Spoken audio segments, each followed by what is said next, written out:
Hey guys, tonight we journey to a place most townspeople pretend doesn't exist. A crumbling village where one sound has never stopped echoing the whispering from the old stone well. You're about to follow a story that twists deeper than the well itself. A story where dreams speak, water remembers, and the dead never really leave. So before you get comfortable, take a moment to like the video and subscribe, but only if you genuinely enjoy what I do here. And hey, tell me where you're watching from and what time it is. I always love seeing how far these stories travel. Now dim the lights, maybe turn on a fan for that soft background hum. And let's ease into tonight's journey together. You arrive in a forgotten town, nestled between two silent mountains, the kind of place that never shows up on GPS. You weren't planning to stop here, your car simply gave out. One minute you were cruising through winding roads, the next silence. Not even a sputter. The locals. Sparse quiet. Most houses look abandoned shutters. Nailed shut, like someone wanted to keep something in. At the edge of the village, past a stone chapel and a cluster of moss-eaten gravestones, you find a circular clearing overgrown, but clearly avoided. At the center sits an old crumbling well, surrounded by a low wrought iron fence. Children don't play near it. Adults don't speak of it. When you ask the gas station clerk about it, he just says, "Don't lean over." It whispers back. You laugh at first nervously. Whispering wells belong in fairy tales and campfire stories. But that night at the creaky motel with wallpaper that peels like shedding skin, you dream of the well. Only in your dream it isn't empty. There's a voice, a girl's voice. Soft, deliberate. "I'm still down here," she says. "You can hear me now." Your dream self walks to the well. The town is brighter, almost alive. The voice gets clearer the closer you get. She's not screaming. She's inviting. The kind of tone someone might use to lure a cat or a child. "I'm still here. I never left." You wake with your hand outstretched, fingers curled like you were holding something. But your palm is damp cold.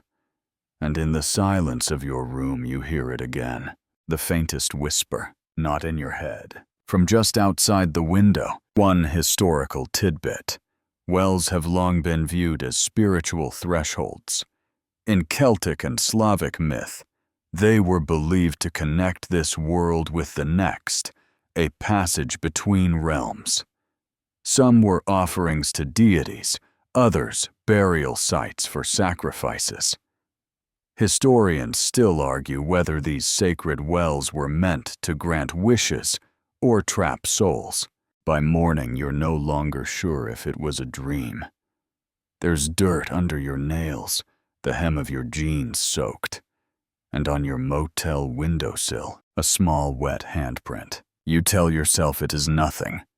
Maybe you sleepwalked. Maybe it rained. But the weather app insists it was a dry night.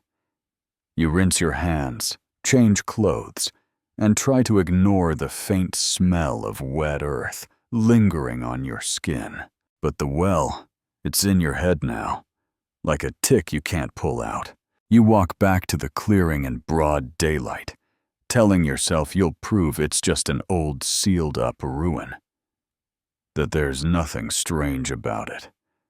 But when you get there, the grass has been freshly trampled in a perfect circle around the iron fence like someone's been pacing or waiting. The stone rim is cracked and chipped, carved with symbols you can't quite recognize. They look older than the town, older than the country. Spirals, stars with too many points. A figure that might be a girl or a thing, pretending to be one. You lean a little closer and hear breathing, not your own. You jerk back, heart rattling in your ribs, like loose change in a dryer. The air around the well is colder than it should be. Every time you step away, it gets easier to breathe. Every time you approach, your chest tightens like it's being clutched by unseen hands. This town doesn't just forget the well, it's afraid of it. At the diner, you casually ask the waitress about the clearing. She stops pouring your coffee. "Don't go near that thing," she mutters. "It's not a place for out-of-towners." "But why, you ask?" She shrugs too quickly. "That girl fell in a long time ago. They never got her out. Some say she's still down there." You press. "How long ago?" She thinks. "Early 50s, maybe." Her name was Elsie. Used to live by the chapel. Another customer, an old man, leans over. They tried filling it in once. Next morning, the dirt was back on the ground, like the well spit it out. That night, you dream again. This time, you're inside the well. Your hands scrape against cold stone, water up to your chest. The walls are too smooth to climb.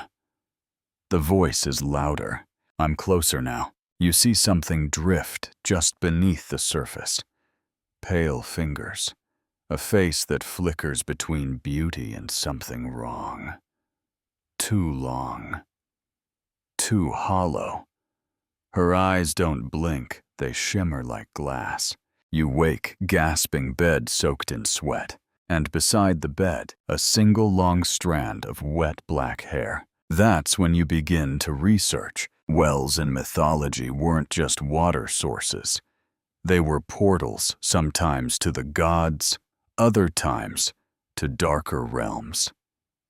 In Norse legend, Mimir's well gave wisdom, but required a sacrifice. In Japanese lore, some wells became prisons for vengeful spirits. Historians still argue whether these tales were metaphors for grief or warnings we failed to heed. You check the town's archives. There's no record of an Elsie falling in. But in a crumbling school photo from 1952, you find a girl standing apart from the rest. Pale, black hair down to her waist. The other children seem to lean away from her just slightly. Her name scribbled faintly under the corner, E. Ward. You feel a chill crawl down your back. And when you look up from the photo, your motel mirror is fogged up. One word written there, closer. You don't remember fogging up the mirror. The heater hasn't been on, the shower hasn't run. Yet the word closer is written in neat symmetrical letters like someone took their time with it. You don't wipe it off. Instead, you take a photo. But when you check your phone's gallery, there's no picture. Just a black screen where the photo should be. You try again. Same result. Like the mirror refused to be captured. You leave the motel lights on that night. It doesn't help. Sometime around 3 a.m., you wake to the sound of water dripping. Not from the faucet. It's slower. Heavier. You follow it to the closet. You open the door. Nothing. But the smell hits you, moss rust. And something else. The smell of things buried too long. You check the ceiling, the walls. No sign of moisture. And still the dripping. You don't sleep again. The next morning you drive to the address, listed under the old photo, the chapel where E. Ward once lived. The building is half-collapsed, sun-bleached wood, rotting under decades of silence. It's fenced off, but you slip through a gap. The inside smells of mildew and forgotten prayers. You find a stack of hymnals bloated with damp. A child's drawing pinned to a broken corkboard in the back. A stick figure standing next to a well. and beneath it a label in crayon. She lives in the water now. Outside, a woman appears out of nowhere. Elderly, gray hair swept into a bun. Her voice is nearly lost to the wind. "You shouldn't be here." You try to ask her about Elsie, but she only says she doesn't like to be remembered. And then she walks off. No car nearby. No sound of her footsteps after the first few. That night, the dream returns. But it's different. You're not in the well. You're watching it. And someone else climbs out. Slowly, gripping the stone rim with hands too long and knuckles that crack like wet twigs. Her hair drags behind her like seaweed. She turns her face toward you and smiles. Your phone rings. The screen lights up with an unknown number. You answer, hands shaking. Static, then a voice. "Why are you digging?" You don't respond. "I remember you now." It whispers. "We were children once." You hang up. But your reflection in the dark screen links. And you didn't. You turn the phone off. But now, it won't power back on. At the town library, the local history section has little on the well or the chapel. But you find a thin manila folder tucked behind the fiction shelf. No label. Inside, newspaper clippings, mostly yellowed and smudged. But one stands out, a 1953 article. Girl vanishes after Sunday service. Last seen by well. The photo is grainy, but you recognize the clearing. The well. The girl. It's the same face from your dreams, and yours in the background. But blurred. Like you're just stepping out of frame. You stare at it disbelieving. Historians still argue whether memories can be implanted by suggestion, or if certain places truly bleed through time. If trauma imprints. If identity can be borrowed or stolen.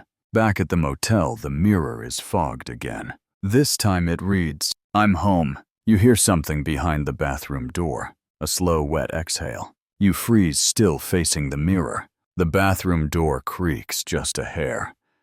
Just enough for you to hear the whisper of air being displaced. Something is in there with you. Or not in there. Behind it. Your hand reaches for the door, but your instincts scream against it. Still, you push it open. The bathroom is dark, though you swear you left the light on. The mirror has fogged over entirely now. But there's a small, cleared oval at the center, as if someone had wiped it with a finger. The wiped section reflects only your silhouette, not your face. The light flickers back on, just as you step closer. Nothing there. But then you see them. Fingernails. Long, water-bleached, just visible, curling over the edge of the sink, retracting out of sight like a sea creature, pulling back into coral. You leave the bathroom door wide open after that. You do not sleep. When morning comes, you take the photo and newspaper clipping to the sheriff's station. The deputy at the front desk, young, clearly bored, barely glances at the yellowed clipping. But when you show him the photo from the motel mirror, something shifts. His fingers twitch as he straightens it, eyes darting to the hallway behind him. He calls someone. An older man in a weathered uniform arrives. He introduces himself simply as Sheriff Dawes. He stares at the picture for a moment, then says, "That room you're staying in, room 6. You nod. He closes his eyes briefly. "We sealed that room after the fire. It wasn't supposed to be in rotation. There was no fire damage, you say." He just looks at you. No fire damage now. He takes the photo with shaking hands. There was a girl who stayed there. Elsie Ward's cousin. Came to visit after the funeral. Never left. but we found her voice on the recorder in the church choir room. Said she saw someone in the mirror. Said the mirror saw her back. Sheriff Dawes pulls out a key ring, removes a rusted key, and drops it into your hand. The chapel's well was capped, but not sealed. You don't want to go back. But you do. You always do. That afternoon, the sky turns the color of bruised fruit. You park outside the ruined chapel. Wind whips through the collapsed rafters, carrying with it a sound like a child humming an old lullaby off-key and slowing. The well is where you remember, thick stone rim cracked from age. You run your hand over its edge, the moss cold and slick beneath your fingers. You unlock the rusted cover with Dawes's key. It resists you, and then opens. No smell, no sound, just darkness deeper than night. You lower your phone flashlight in. The beam vanishes after a few feet as if swallowed. Then you hear it, splash, far below. Not an echo in answer. Sir, you sit at the edge for a moment, breath held, and you speak into the void. Elsie, no reply, but the water moves again. It's then that you feel the cold press of fingers at the base of your neck, not threatening, just curious. When you turn, nothing's there. That night at the motel, you finally sleep, but the dream isn't yours. You're looking through someone else's eyes now, standing in the church, singing in a girl's voice, and you turn toward the mirror in the hallway. It's full length, slightly cracked. Your reflection isn't singing, it's watching, mouthing different words. The hymn dies on your lips. You run, but your feet don't move, like you're suspended in water. The dream ends not with waking, but with a voice in your ear. You're starting to remember. You jolt up breathless, heart pounding. The mirror in the room has no fog this time. Instead, it's perfectly clean and on. It written in red, though you find no marker, no lipstick, no paint. I've been here the whole time. You don't check out. You leave the motel key on the pillow hack. Your bag in silence, and drive out without looking in the rearview mirror. But it doesn't help. The image of that writing on the mirror haunts every blink, every turn.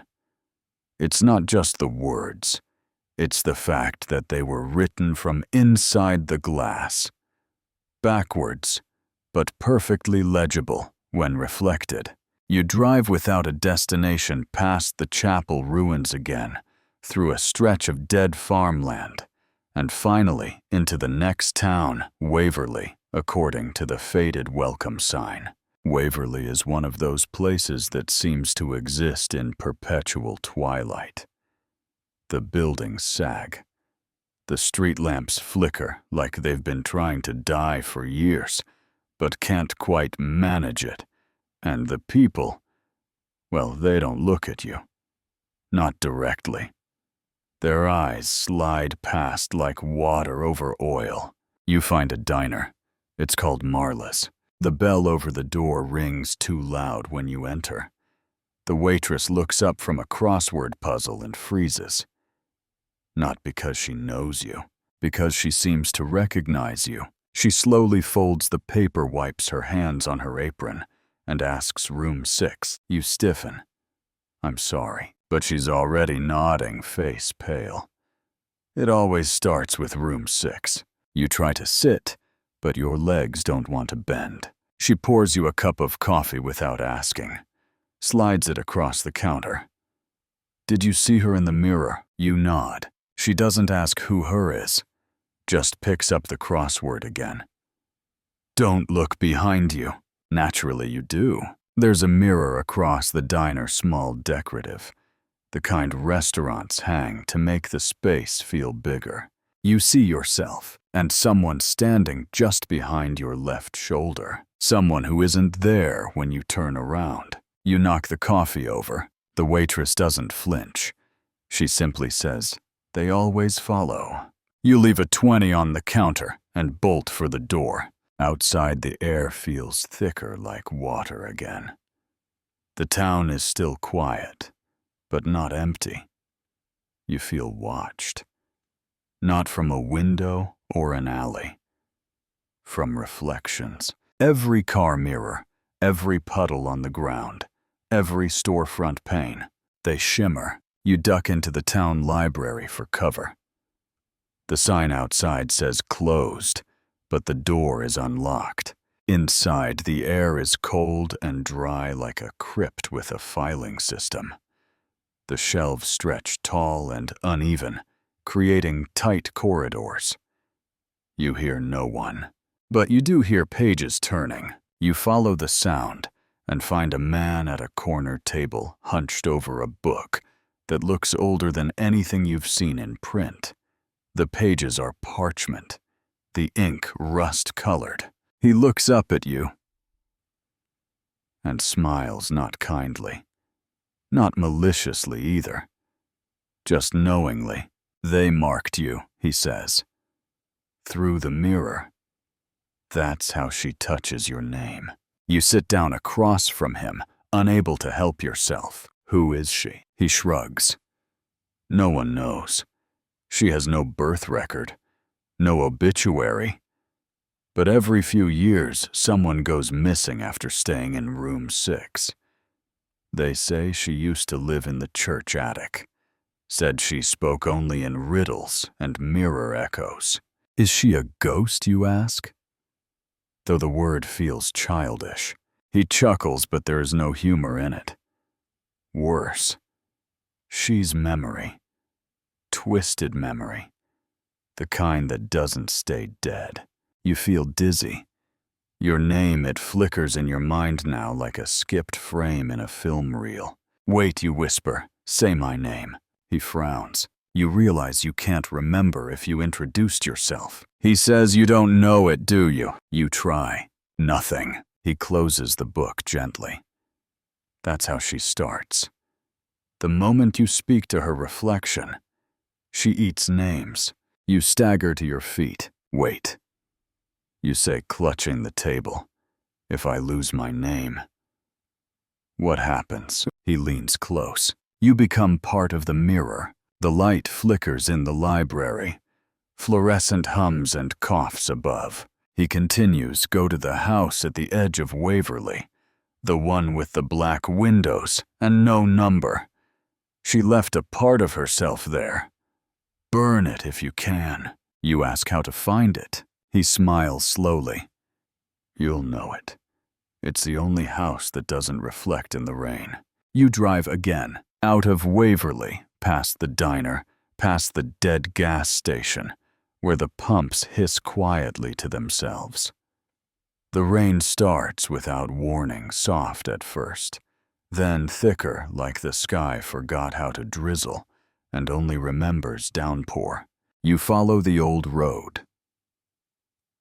To the edge of town, it winds uphill, where the trees lean too far toward the asphalt.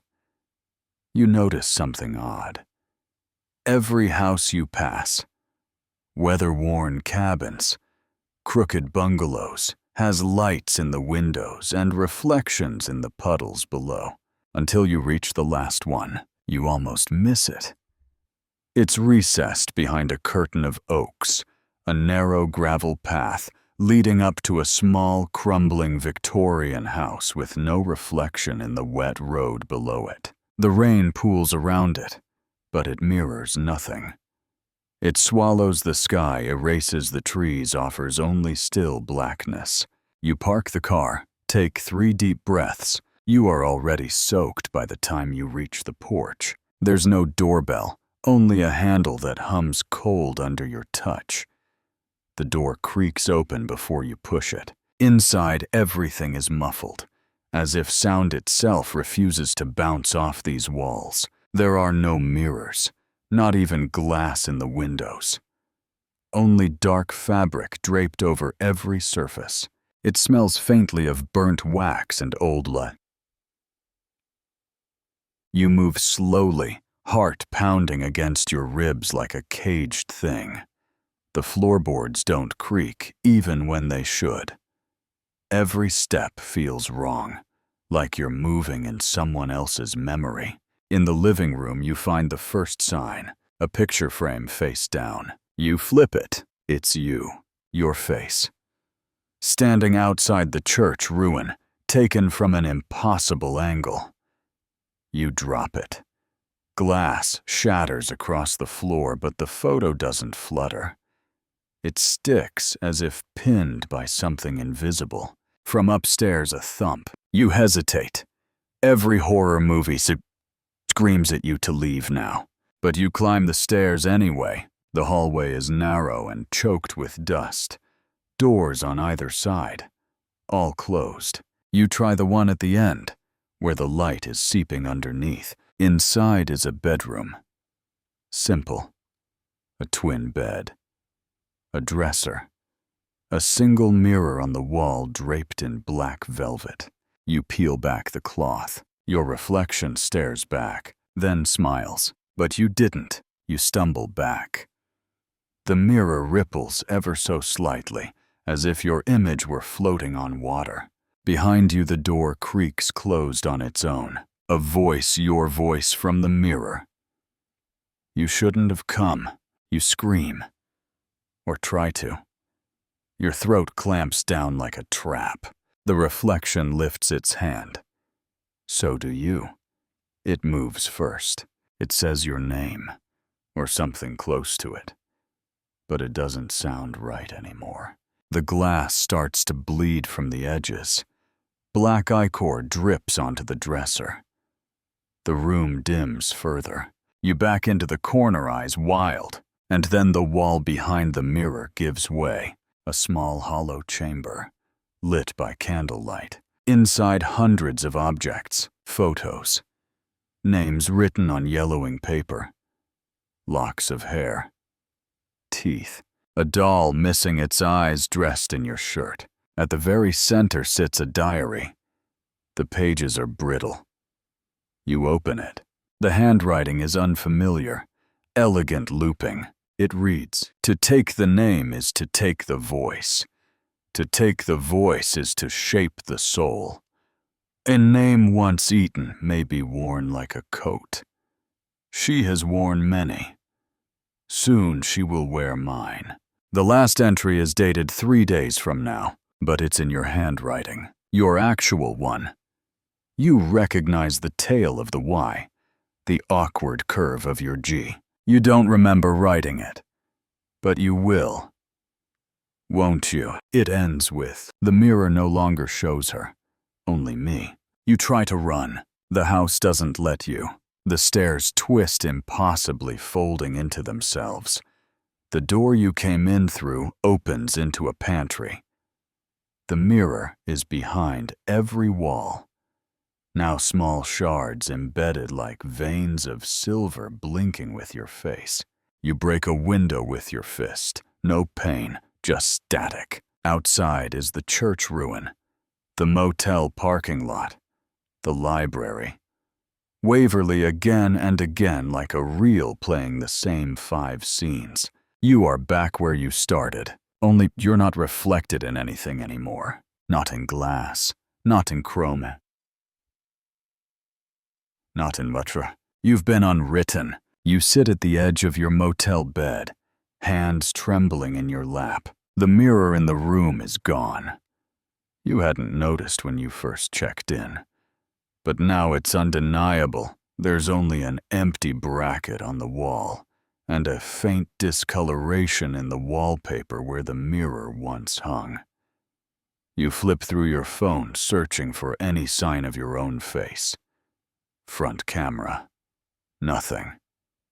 Just the shape of the room behind you. The timestamp still works.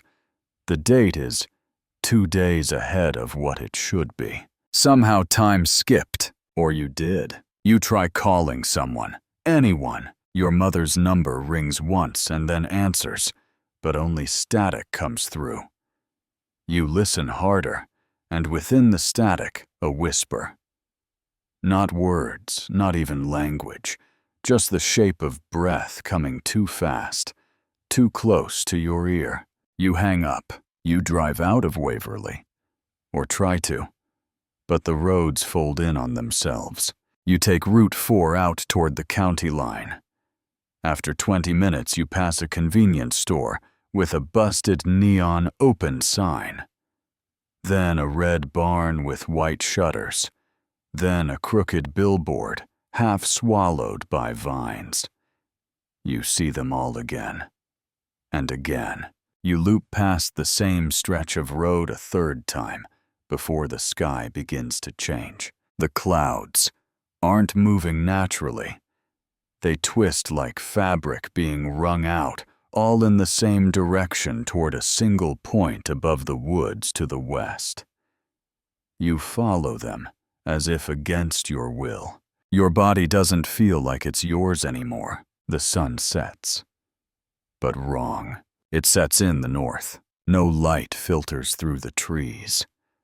Only that strange half-glow, the one that comes during eclipses, or in dreams you forget immediately after waking. You park. You walk into the woods, shoes silent on the wet ground. You come upon a clearing. A stone altar sits in the middle, moss-covered, broken in two. There's something resting on top of it. A Polaroid photograph. Still fresh, developing. You pick it up. It's a photo of you. Standing in this very spot, looking directly at the camera. Except you haven't taken it yet. You glance around. No one. Just wind. Just the trees shivering like they're trying to whisper something but can't form the words. Then a noise, not from the trees, from the ground. A slow rhythmic thumping, like something buried too shallow trying to dig itself up. You back away. The forest responds. Every tree creaks in sequence like vertebrae, cracking along the spine of some massive sleeping creature. And then you see her, at the edge of the clearing, the woman from the mirror, but not quite. Her body is wrong. Stretched just enough to be off. Her mouth moves, but the sound reaches you out of sync, like bad dubbing on an old VHS. She walks like she remembers how people walk, but hasn't done it in years. And in her hand is a book. The diary. Your diary. You try to scream. You don't have the sound. She opens the book. Points to a line you can't read from here. You already know what it says. You already know what comes next. The trees lean closer. The ground breathes.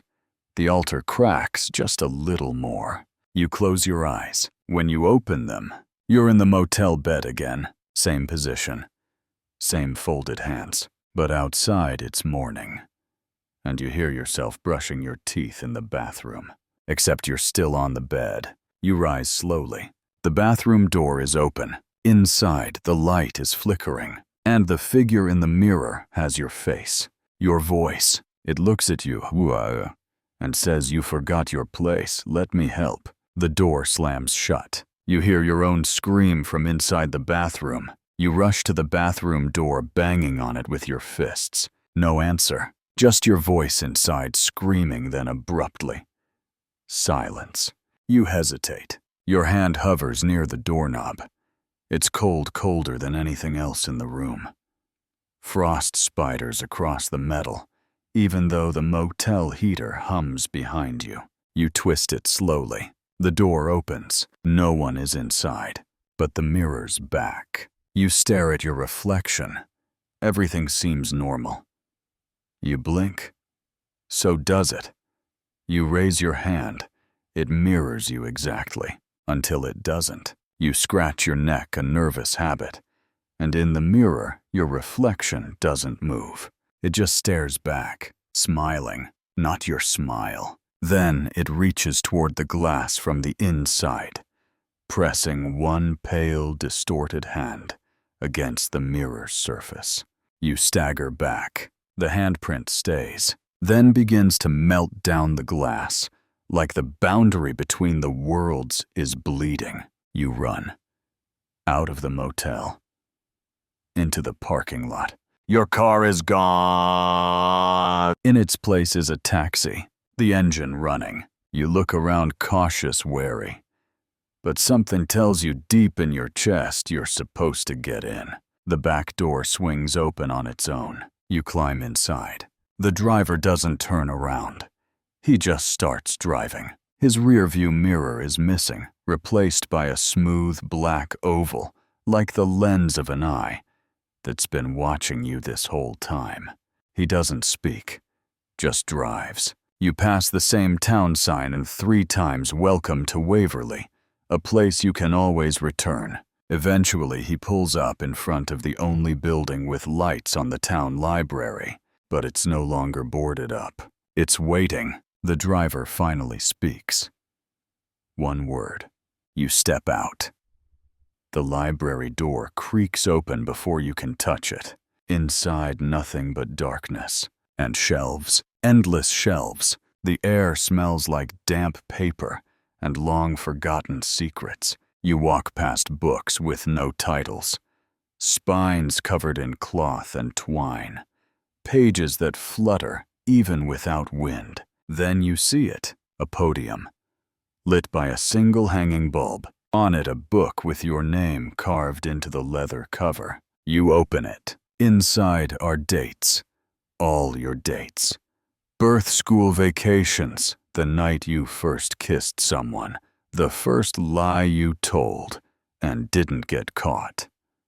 Every moment of your life neatly transcribed in tight, looping handwriting. You flip to the last page. It's blank, but slowly ink bleeds through. A sentence writes itself as you watch. You were never supposed to survive the crash. Your breath catches. Behind you, a book drops. You spin. Nobody. But now the shelves look different. Taller. Twisting. Alive. You run, but the floor changes under you. Carpet becomes wood. Wood becomes stone. Stone becomes soft, like flesh. You don't look down. You keep running. You slam through a door at the end of a hallway you don't remember entering and find yourself back on the plane. Flight 7. But it's wrong. Every seat is filled with a copy of you. Dozens, hundreds, all turned away. Except for one. Seat 11A. It's empty. You walk to it. You sit. All the other versions of you turn their heads in unison and smile. Then the lights flicker, and the intercom crackles. A voice you recognize your own says, "We'll be landing shortly. Please stay in your assigned reality." Outside the window, nothing. Not sky. Not star. Just the shape of something vast, winged and watching. You close your eyes, try to wake up, but in your lap, the book is still there, and it's still writing. You don't want to look down, but your fingers are already moving, already turning the page. The ink is fresh, glistening, as if written seconds ago. But you're not the one writing, and yet it knows you. It knows everything. The book now says, "From this moment you are no longer dreaming." Your breath catches in your throat. Your heartbeat thunders in your ears. You glance around the cabin again, and this time you realize none of the other passengers are breathing. None of them are moving, not even blinking. They're frozen, trapped like wax statues molded in your likeness. Except one. 2 rows up on the aisle, someone shifts. Not one of your clones, a man. Pale skin. Black suit. Thin, sharp fingers folded neatly in his lap. No luggage. No expression. He turns and looks directly at you. His eyes are pitch black like an absence, like holes drilled through time. You know him. You don't know how you know him. But you do. The same man who stood near the wreckage. The one who whispered on the wind. The one reflected behind you. He smiles now. Just barely.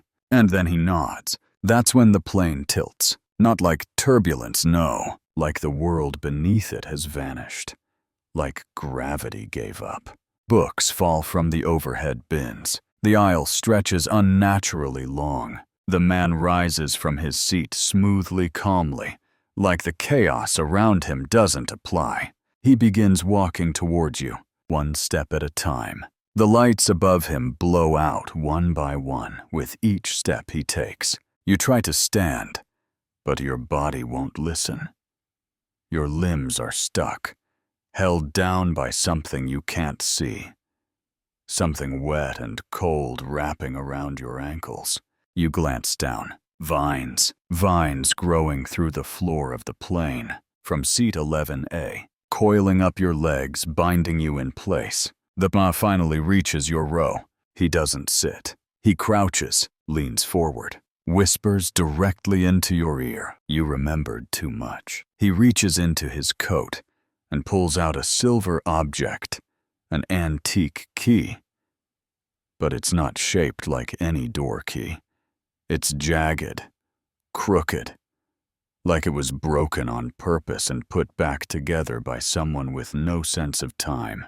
He places it gently in your palm. The vines immediately release you.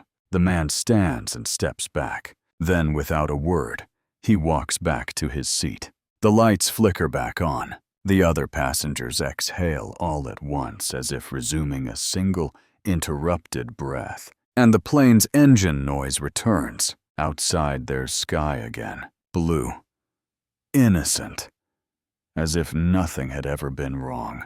The intercom chimes. A new voice. Human. Warm. Ladies and gentlemen, we'll be landing shortly. Please return to your seats and prepare for arrival. You look down at the key.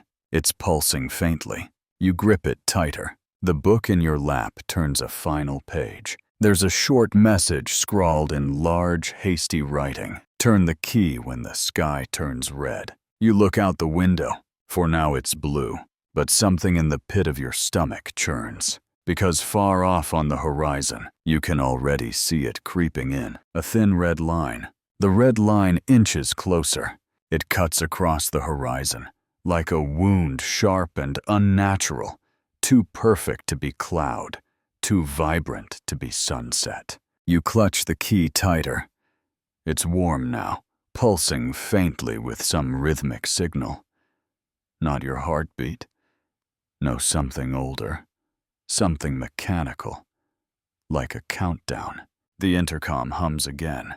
This time it's your voice. Distorted. Echoing. Ladies and gentlemen, we've lost our way. You jolt upright, but your mouth hasn't moved. The other passengers don't react. They remain still, obedient, docile. One woman gently rocks a doll wrapped in old linen. A man thumbs a pocket watch with a face that spins backward. The man in the black suit, gone. You don't know when he left, or if he ever really existed. Your gaze is drawn once more to seat 11A. The vines are withered now, dry, brittle. But the seat itself has changed. There's a crack in the fabric, thin and jagged, like a splinter in space itself. You lean forward slightly, just enough to peer through. And what you see on the other side isn't the inside of a plane. It's a room. No walls, no ceiling, just floating furniture. A fireplace burning upside down, photographs blinking like eyes, and in the center, a tall mirror with a cloth draped over it.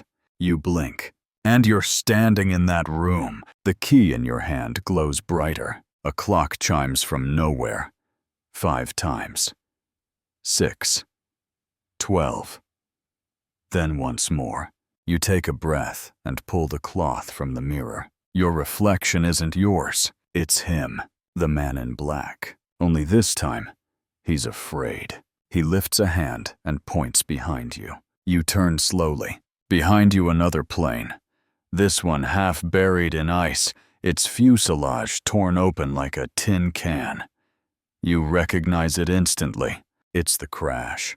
Your crash, but no rescue teams are there. No noise, no birds, no wind, just a low hum. And then, movement. Something emerges from the cockpit. It's shaped like a person, but its limbs bend wrong. Too many joints. Its skin is black and glistening like ink made flesh. And it's crawling, no slithering toward you. You stagger back into the mirror. Room heart hammering. The key pulses violently. A voice. Your own voice, but twisted whispers. Turn the key before it remembers your name. You fumble with the key, your fingers slippery with sweat. The red glow outside deepens. You don't know what door this key belongs to. But something inside you says, the lock is behind the mirror. You slam the key into the mirror's edge. It doesn't resist. It sinks in like soft clay. The mirror shatters, shards flying outward without cutting you. And behind it, a door, molded wooden blackened by smoke. You open it. On the other side, a train station at night. Empty tracks. Lamps flickering. A sense of movement, of continuity. And standing on the platform, the man in black. He gestures you aboard. You step through. As you do, the plane, the mirror, the room. They all peel away behind you like paper in a fire. You are moving forward now. The man speaks without lips. You've left the dream. But the dream hasn't left you. You want to ask what that means. But before you can, the world goes white. You wake up somewhere warm. Not hot warm. Gentle warmth like wool blankets on a rainy afternoon. The floor beneath you is carpeted. There's a ticking clock, a faint smell of lavender, and silence. You open your eyes slowly. Above you, floral wallpaper slightly peeling. Wooden beams crossing a low ceiling. A single bulb sways from a string, casting shadows like fingers across the walls. You're no longer on the plane. No longer in the mirror room. Not even at the train station. You're in a house. Your mouth is dry. You try to speak, but no words come out. Footsteps creak above you. You sit up on a floral sofa that looks stolen from a 1970s thrift store. A cup of tea steams gently on the table in front of you. Your key, the same one, is lying next to it. It's cold now. You stand.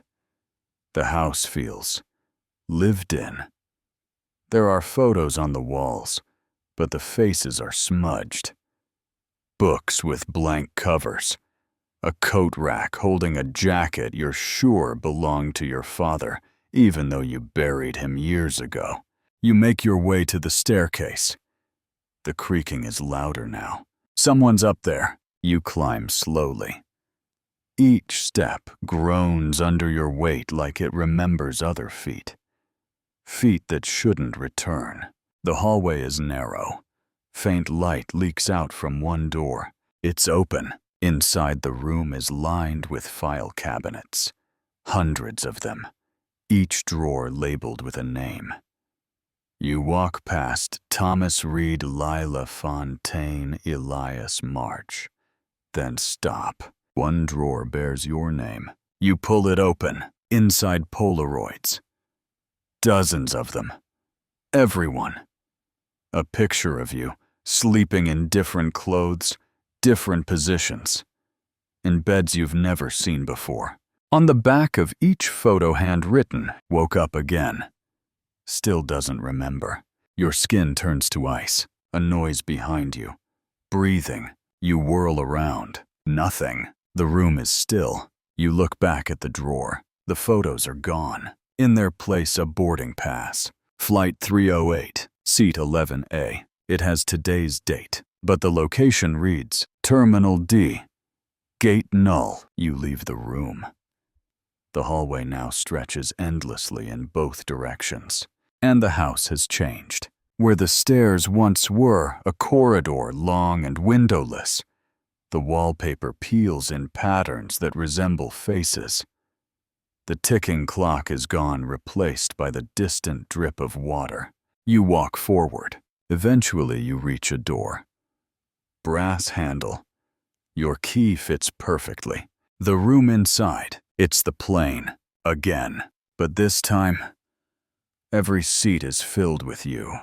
Dozens of you, some asleep, some staring out the window, some twisted in expressions of terror. One turns to look at you and speaks. You never left. You stagger back. The door slams shut, and on the other side, a mirror. Your reflection smiles, but you aren't smiling. Then it raises its hand and waves. Behind it, a black shape moves closer. The key glows again, but this time, it's hot. You press your hand against the mirror. It doesn't feel like glass. It feels warm, hot like skin. You try to pull away, but your fingers won't lift. The mirror is gripping you. Slowly, your reflection begins to fade, morphing into something not quite you. Its face melts in subtle increments like wax under a flame. The eyes shift first, too wide, too dark. Then the jaw slackens into a crooked grin. One you could never make. One no one should make. You whisper. Let me go. It leans forward, still smiling. You hear its voice inside your head, soft as breath. You already did. A burst of pressure slams your chest. You fall backward, suddenly free, and land back in the endless hallway. The mirror has vanished. In its place, a row of framed portraits. Each one shows a version of you in different timelines. Some in 1950s clothing, some in uniforms from long-forgotten wars. Plague Doctor's mask. Each of them is staring straight at you. The house is no longer pretending to be safe. You move quickly now, heart thudding in your throat. The hallway twists in ways that make no spatial sense. One left turn deposits you at a train platform. Another opens into a candlelit church where all the pews face backward. At one point, you open a door to find a beach at night moonlight on black waves and someone with your silhouette walking slowly into the sea. You shut that door fast. Eventually, you reach a rotunda of doors, 12 in total, each identical, arranged in a perfect circle. You look down. Beneath your feet, a design is carved into the floorboards, a spiral that tightens at the center like a whirlpool. Every line leads inward. Your key is in your hand again, but now it's twisted, warped. The metal is darker than before, humming slightly in your palm. You don't know which door it fits. One of the doors clicks open on its own. You approach it. Inside is a small room, bare. Just a chair in the center, and on it a person. Head forward, shoulders slumped. They're wearing your clothes. You step closer. Their head lifts slowly and you freeze. It's not just someone who looks like you. It is you, eyes wide, tearful. You have to listen. They whisper. This place, it's not a dream.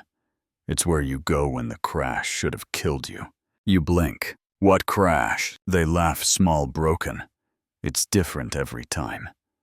But it always ends the same. You survive. And you're claimed. Claimed by what? They reach into their pocket and pull out a photograph. Hand it to you. It's a blurry image of the seat back in front of you on a plane. Seat 11A. In the aisle, half hidden in shadow, something with antlers. Tall, watching. You look up. Your double is gone. In their place, the chair empty. A loop of seatbelt lying open on the cushion. You're alone, except you are not. You're not. Behind you, the doorknob turns, and you realize none of the doors ever locked. You run. This time, the house doesn't shift. It lets you run. wants you to, because whatever is chasing you now, whatever followed you from the photograph knows you remember, and it's coming for the one who shouldn't have survived. The corridors no longer bend, they narrow. Your feet thunder down long wooden halls with no doors and no windows. Your breath catches like claws in your throat. Behind you, something follows, but its steps make no sound. Only pressure, like the air folding in on itself. Like a presence so massive it bends the walls without touching them. You don't look back. You must not look back. The house is different now, stripped of illusion. The wallpaper peels, revealing bone-colored wood. The floors groan like grieving parents. Paintings melt their subjects, reaching out as if pleading for rescue. One portrait shows a plane crash mid-air, frozen in the moment the fuselage splits open. You recognize the face pressed against the cracked window. It's yours. A spiral staircase appears ahead. Narrow iron, ascending into a ceiling with no hatch. Still, you climb. Every step vibrates as if something underneath is pulling, not gravity but memory, dragging you back into its jaws. On the 17th step, you hear your name, whispered in a voice you used to have. On the 34th step, you see flashes. Not just of the crash, but of the others who walked this same path. Other survivors. Other dreamers. Their final expressions burned into the air like smoke trapped in glass. By the time you reach the top, your legs shake. The hatch opens before you. You emerge into the cabin of the plane. Not one like it. The one. The air is eerily still. Every seat is full. Every passenger is motionless, faces forward, eyes open but glassy. No one blinks. No one breathes. A gentle chime echoes overhead. The seatbelt sign glows red. You find seat 11A. It's empty, but someone stands in the aisle. Now tall, elongated antlers scraping the ceiling. The creature is not monstrous. It's familiar. A mirror of hunger and grief and inevitability. It turns its face to you, and your own face looks back. It speaks in a dozen voices, all yours. You weren't supposed to get off. Suddenly, the plane begins to shake. Overhead bins slam open. Loose items fly. Passengers' heads twist slowly, mechanically, until all 80 are watching you.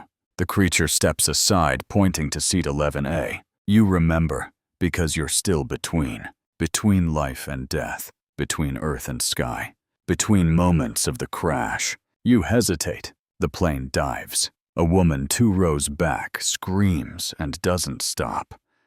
Her mouth unhinges wider than human anatomy should allow, letting out the screech of an emergency siren. Rows of teeth spiral down her throat. Another passenger melts, slumping into the form of a child version of you, crying silently. The creature smiles. I can let you go back, it says, but you have to sit down. You step forward. Seat 11A waits belt already pulled back like a cradle. Your hands shake, not from fear, but from the unbearable gravity of knowing that you already sat there once. And it changed everything. You look back one last time. The aisle is full of shadows that have your shape. Each of them survived. Each of them regrets it. You don't sit. Not yet. The entire plane groans like it's remembering too. The creature, you and not you, tilts its head, waiting. Its eyes aren't eyes. They're windows. And you see through them flashes of every moment you've tried to suppress. The trembling wing. The scream behind you that never made it out. The wet crunch of impact. Your body should have been found with the others. But it wasn't, because you woke up in your bed, because something stitched your story back into the world wrong. Seat 11. A pulses now, as if it's breathing, as if it's hungry. The passengers start to chant, a low rattling sound, not in words, but in longing. The kind that lives in your molars, in the space between breaths, in nightmares. Too quiet to remember, but loud enough to warp your spine when you sleep. They want you to sit. They want to finish the moment the crash stole, but you can't move. You're held fast not by fear, but recognition. This isn't a choice.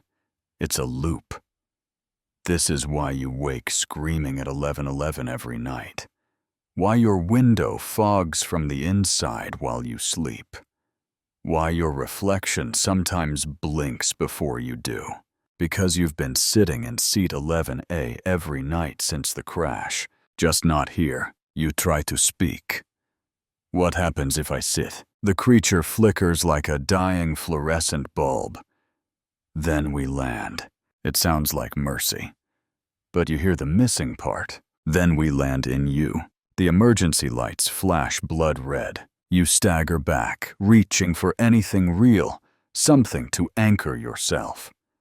Your fingers find a safety card in the seat back pocket of 11B, but it's blank. No instructions, only a charcoal sketch of a door, your bedroom door. You realize it's not just the crash replaying. It's the choice. The one you've been making over and over in your dreams. Sit and surrender to the past, or wake and carry it with you forever. The creature snarls now, impatient. Its body jerks in frames like an old film strip skipped by a projector. The chanting passengers begin to rise one by one, their bones cracking like ice underfoot. This is no longer about survival. It's about permission, and you're the only one who can end it. You move to sit slowly, eyes on the seat, but then you step over it. The creature roars not with rage, but with disbelief. You walk past it toward the cockpit door. It opens by itself. Inside, the controls are melted. The pilot is headless. A pair of wings, huge, feathered, black as a void, rest where the co-pilot should be. Your seat is waiting. Not seat 11A, the one behind the yoke. You sit. Your hands find phantom levers. Gauges spin in reverse. Outside the windshield, you see only clouds made of teeth. You take a breath, and you fly the crash, straight into the loop, straight into the truth, straight into yourself. Everything explodes. And then, silence. You wake up in your bed, again. But this time, something's different. There's no sweat clinging to your neck, no roar of engines in your ears. The ceiling isn't swaying like a cockpit tilting into a nosedive. Instead, there's only silence, the kind that wraps around you like a shroud. You sit up slowly. Your feet touch the floor solid. Cold, real. The clock beside your bed reads at 11, but tonight it doesn't flash. It's still. You step into the hallway. Each creak of the floorboards feels deliberate, like the house itself is breathing slower. You reach the bathroom, glance at the mirror, and brace yourself. But your reflection moves with you. No delay, no lingering smirk, no flicker of something else behind your eyes. You're back. Not just awake, but back. Except, when you return to your room, the safety card is there on your pillow, the one from seat 11B. Charcoal still fresh, still smudged. It shows your door, and behind it, a figure you can't quite make out. You pick up the card, and for a moment, everything around you tilts. Your bed warps. Your shadow lengthens. The walls shimmer like hot tarmac. You blink, and everything rights itself again. But now the door is open, and beyond it is a narrow aisle lit with flickering red bulbs. Seat 11A is there, waiting. The truth you've come to accept. You never survived the crash. Not fully. Your body walked away. But your spirit, it's on the flight path. Some nights you fly, other nights you fall. But every night you return. The house creaks again. And it's not the wind. It's the pressure change. The flight is descending. The seatbelt light is on. And tonight, like every night, you wonder what happens if you never wake up. Because the real horror isn't the crash. It's what waits after. You lie back down, close your eyes, and somewhere the wheels screech against a phantom runway. The oxygen masks drop. And in the far-off cabin of a dream that isn't a dream, someone whispers, "Welcome back, passenger. You never left." Word count 160. Wind down 300 words, but don't worry now. You're safe where you are. No more rushing engines. No blinding cabin lights. Just the steady hush of your own breath. The comforting pressure of your blanket tucked beneath your chin. And the warmth of the world outside the dream, gently holding you still. Let those ghostly seat numbers fade into the clouds. Let the phantom passengers dissolve into mist. You've landed for the night.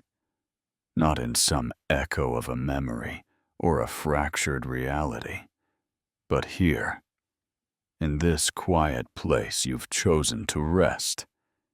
In this story that now releases you one word at a time, like exhaling all the weight you didn't realize you were carrying. The shadows don't follow you here. They watch from the edges, yes, but only as stories. And you're not part of their flight path anymore. Let that truth sink in gently, like the tide easing across a forgotten shore. You are home. And in this moment, nothing else is required of you. Not questions, not conclusions, just stillness, just sleep. Close your eyes. Breathe. Let the story fade with your thoughts. And if you dream of seat 11A again, well, it's just a dream. One that you control. One that lands safely in the dark. Good night. End of script. Sweet dreams.